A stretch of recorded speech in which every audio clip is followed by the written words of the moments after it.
안녕하세요. 이혜라 기자입니다. 오늘 1월 새해 첫 금통위가 있었는데요. 결국 기준금리 동결 결정을 했습니다. 이 환율, 우리 경제와 수출 등등, 그리고 우리 전반의 이 경기와도 직결되는 부분이기 때문에 꼭 전문가를 모셔서 이야기를 제가 들어보고 싶었거든요. 환테크 플랫폼 스위치원 서정아 대표와 오늘 얘기 나눠보도록 하겠습니다. 안녕하십니까? 안녕하세요. 네.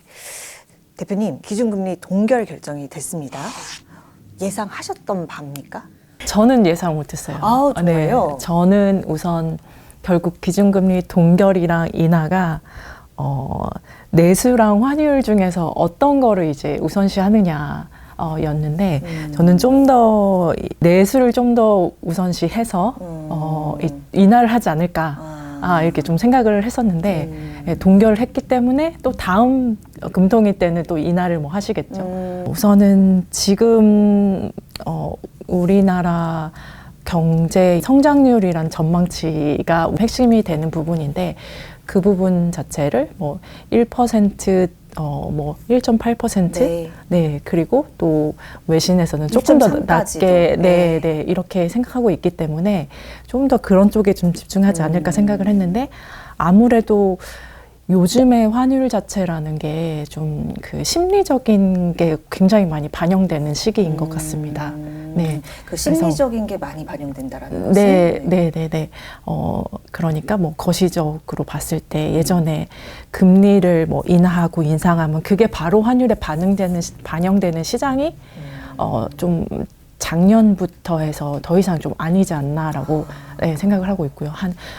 작년 하반기 4분기 때도 사람들이 이제 환율이 이렇게까지 올라갈 거를 예상을 못 했었는데 또 환율이 원달러 환율이 올라갔고 트럼프 이제 당선이 되고 나서 또 관세라던가 이런 이슈가 또 있다고 했지만 결국 또 까보니 생각보다 이렇게 세지는 않을 것 같다라고 생각을 해서 또 이게 환율이 반영되고 그 환율 자체가 생각보다 이제 그러니까 시장의 심리가 좀 예전보다 훨씬 더 많이 반영된다고 생각하고 있습니다. 원래부터 즉시적으로 반영이 되는 시기이긴 한데, 그러니까 우리나라 에서 이제 특히 원달러 환율 같은 경우는 기업들이 느끼는 체감이라던가 개인들이 느끼는 체감 자체가 이 환율에 되게 많이 반영되고 있어서 이 지표들이 반영되는 것보다 조금 더 선으로 반영이 된다라고 요즘은 제가 느끼고 있는 바입니다. 일각의 얘기 나오는 게 기존 이제 환율을 전문가분들이 약간 바라보셨던 시각과도 조금 달리 네네네. 가는 경우도 좀 왕왕 보시는 것 같나요? 어떠세요?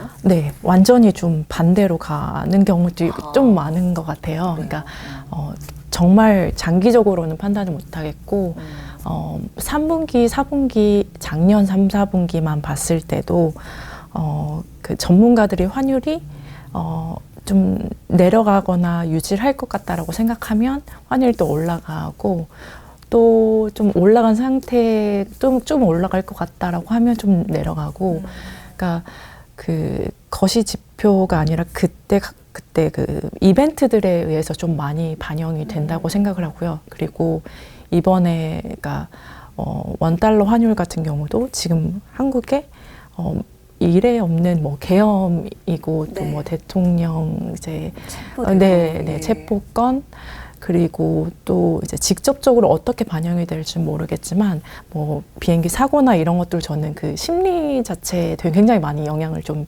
미친다고 생각을 해서 실제로 수출 지표도 괜찮고 경상 수지도 괜찮고 예상보다 괜찮지만 결국은 이제 사람들이 이번에 올해 경기가 굉장히 안 좋을 걸로 모두 다 예상을 하고 있고 그렇기 때문에 이것 자체가 미리 이제 반영돼서 지금 금리를 동결했지만 그럼에도 단기간 그러니까 오늘이나 내일 이렇게 해서 단기간은 몇 영업일 동안은 이게 반영이 돼서 이제 원달러 환율 떨어질 수는 있겠지만 다시 또 어느 정도는 달러가 계속 지속적으로 강세이지 않을까. 네, 그게 제 개인적인 생각입니다.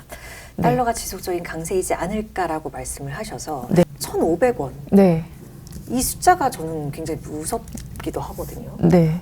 그러니까 원달러 환율이 결국에 1,500원을 돌파할 가능성이 있을까? 어떻게 답주시겠어요? 당연히 있다고 생각하고요. 예, 당연히 있다고 생각하는 게 그런데 예전처럼 봤을 때 물론 저도 그 우리가 뭐 IMF 서프라임을 너무 좀 심하게 겪은 네. 국가이기 때문에 그런 트라우마들이 그 1,500원 돌파할 가능성은 있으나 가능성이 있다고 해도 돌파했을 때 예전보다 훨씬 더 준비가 잘 된 상태일 것이라고 생각은 하긴 합니다.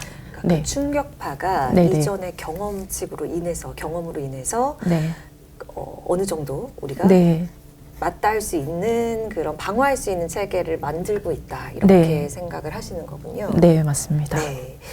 자, 그러면 우리 이제 대표님의 더 전문 분야인 환테크 얘기를 좀 해보도록 하겠습니다. 뭐 액수가 큰 투자자분들도 있을 거고 아니면 정말 소액으로 해볼까 시작해볼까 이런 투자자분들도 있을 거라고 봅니다. 그래서 그분들의 약간 투자 패턴에서의 뭐 공통점이나 차이점 이런 거 뽑아볼 수 있는 게 있나요? 저희가 운영하는 스위치원 같은 경우는 당일 한도 자체가 개인의 4,000달러로 이제 제한이 돼 있습니다. 고액으로 운영하는 거에 좀 한계가 있습니다. 이게 이제 외국환 거래 규정상에 이제 저희의 라이센스 갖고 있는 한계 때문에 규정상 때문에 그렇고요.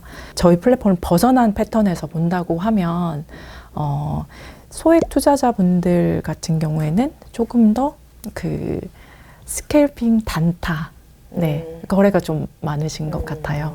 네.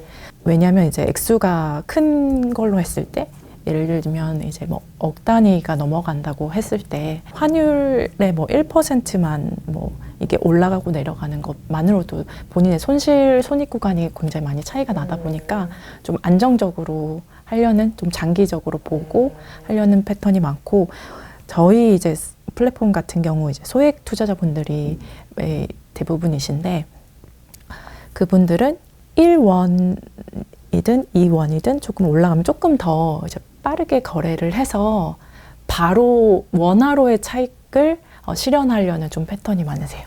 큰 액수를 운영한다고 쳤을 때 뭐 보통 뭐 100만 불이라고 할게요. 그 정도를 업다운을 생각했을 때 그 이상이 되게 되면 보통은 하나의 자산만을 가지고 있지 않고 미국 주식, 뭐 채권 그리고 부동산 다 같이 있기 때문에 사실은 본인이 어디에 가장 큰 포트폴리오 비중을 두고 그걸 중심으로 하느냐에 따라서 환율을 보는 것도 좀 달라지는 것 같고요. 네, 그렇죠. 앞서 달러 강세 기조는 그래도 유지되지 않을까라고 예측을 해주셨어요. 그럼 달러 투자는 지금 이 시점에서 만약에 친구분이 나 그러면 정아야 지금 달러 투자해도 될까? 이렇게 물어보시면 예스? 저는 무조건 필수라고 생각합니다. 왜냐하면 한국에서 살고 있지만 결국은 한국 경제도 되게 견고하지만 미국이 망할까, 한국이 망할까라고 리스크를 따져보면 당연히 이제 미국이 좀 더 강대국이고 경제적으로 더 탄탄하기 때문에 당연히 이제 달러를 투자해야 된다고 생각하고요. 다만 한국인으로서 달러를 중심으로 이제 포트폴리오를 잡되 원화나 뭐 엔이나 다른 통화들도 같이 보유하면서 계속 배분을 하시는 거를 이제 추천을 드립니다. 그리고 원달러 같은 경우는 어쨌든 어느 정도 패턴이 있고 장기로 봤을 때는 원하는 이제 환율이 있다고 하면 그게 이제 회복이 되기 때문에 계속 보유는 필수적으로 하고 시기를 뭐 언제 들어가야 한다라고 하면 지금 당장 계속이라고 생각합니다. 네. 엔화 말씀하셔서요. 네. 엔화는 어때요? 제가 환테크 할 때 좀 가장 주의해야 할 게 무엇일까라고 질문을 좀 드리고 싶거든요. 환테크에 국한되지 않고 모든 투자를 할 때 저는 현금을 한 30%에서 50% 정도 무조건 보유하고 이제 투자하는 거가 가장 좀 중요하다고 생각합니다. 결국 이제 환테크도 안전하게 투자할 수 있다고 제가 얘기하고 있지만 뭐 그 시각에 따라 달라질 수 있고 그 마켓 상황이 어떻게 될지 모르기 때문에 가장 그냥 변동성을 기대를 하면서도 그 변동성에 대처하려면 결국 현금을 보유해야 되고 근데 그 현금을 기준 통화를 그러니까 나만의 기준 통화를 원화로 할지 엔화로 할지 달러로 할지는 본인이 좀 설정을 하셔야 되는 것 같아요. 네, 그래서 나만의 기준 통화를 정하고 그리고 나만의 기준 통화를 내가 갖고 있는 그 자산에서 30% 50%의 현금 자산을 유지를 하고 그러면서 이제 이제 손실이 발생했을 때는 무조건 매도하고 네, 그리고 뭐 물타기를 하시던 더 들어가시는 그런 건 주식이든 이제 외화 투자도 똑같은 것 같고요. 결국은 이제 안정적으로 투자를 하고 또 소액 투자를 하더라도 그냥 하루에 커피값만 벌자. 네, 네. 그래서 이제 저희 플랫폼 같은 경우도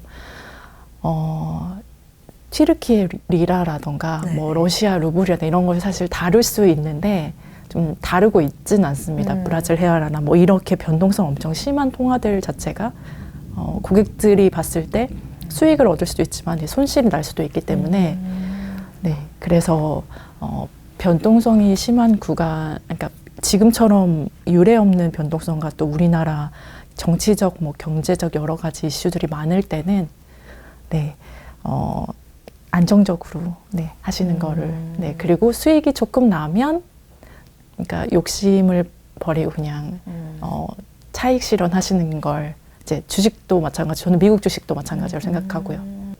우리나라 이제 코스피, 뭐 코스닥 증시가 굉장히 안 좋잖아요.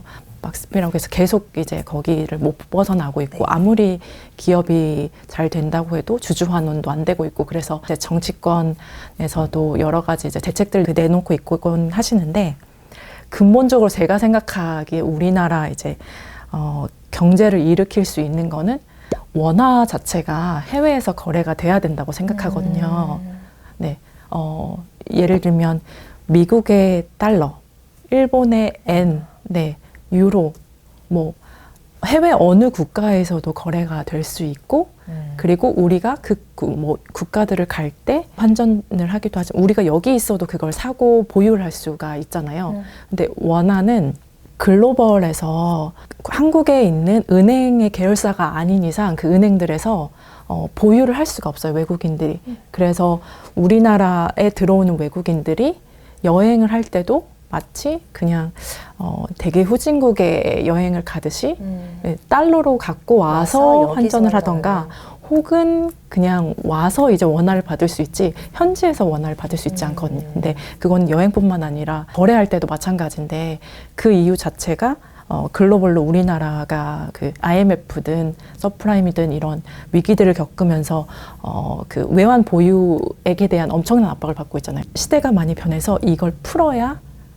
우리 해외에서 더 많이 투자하고 해외에서도 보유할 수 있어야 더 많은 이제 투자자가 생기고, 외국한 거래법 자체가 일본의 외국한 거래법 기반으로 되다 보니 여러 가지 것들을 이제 차용해서 쓰고 있고, 우리나라의 제도나 이런 것들이 전부 다 그렇지만 일본은 이미 그걸 넘어서서 이제 엔화 자체가 해외에서 엄청 많이 거래가 되고 있잖아요. 근데 우리나라 여전히 못 벗어나고 있고, 그거 자체가 뭐 한국은행이라던가 뭐 기획재정부라던가 이런 쪽에서 이미 그 담당하는 게는 법 뭐 규정들이 너무 탄탄한 것 같아요. 그래서 자체적으로 근본적으로 어디서든 이게 통용되고 어디서든 거래될 수 있는 그 한국의 주식을 만들어야 되는 게 이게 원화 기반이다라는 걸 좀 알아주셨으면, 뭐 채권도 마찬가지고요. 그리고 이제 네. 마지막으로 네네. 지금 앞서 나만의 기준 통화를 가지자 이런 네. 말씀도 좀 해주셔서 많이 관심이 생겼거든요. 그래서 스위치원 어떤 회사인지 궁금해하시는 분들 계실 것 같아서. 스위치원은 저희의 미션은 개인이나 이제 영세 기업들도 금융의 혜택, 글로벌 금융의 혜택을 모두 다 누리자, 이런 미션을 가지고 이제 창업한 회사이고요. 미국 주식이든 국내 주식이든 뭐 가상화폐든 여러 가지 되게 이제 뭔가 평준화가 돼 있고 굉장히 시스템이 잘 갖춰져 있다고 이제 알고 계시지만, 사실은 그 안에서 이런 자산의 규모나 아니면 그 어떤 그 마켓 플레이어인지에 따라서 여전히 혜택을 받는 게 좀 많이 차이가 난다고 생각을 하고 있습니다. 그 부분에 주목한 게 첫 번째가 이제 외화 관련된 부분이었고요. 외환 쪽에서 집중하고 있고, 앞으로 이제 개인 측면에서는 계속 뭐 주식이든 아니면 다른 투자 자산을 계속 확대해 나갈 생각이고요. 그리고 저희가 기업 서비스도 이번에 베타 서비스를 런칭을 해서 기업들도 그 내부에 환 전문가가 없이도 이걸 잘 운영할 수 있는 그래서 외환 리스크라던가 이런 부분들을 좀 해칭할 수 있는 거를 만들어 보자라고 해서 운영을 하고 있습니다. 네. 네, 알겠습니다. 오늘 스위치원 서정아 대표와 얘기 나눠봤습니다. 오늘 말씀 고맙습니다. 네, 감사합니다.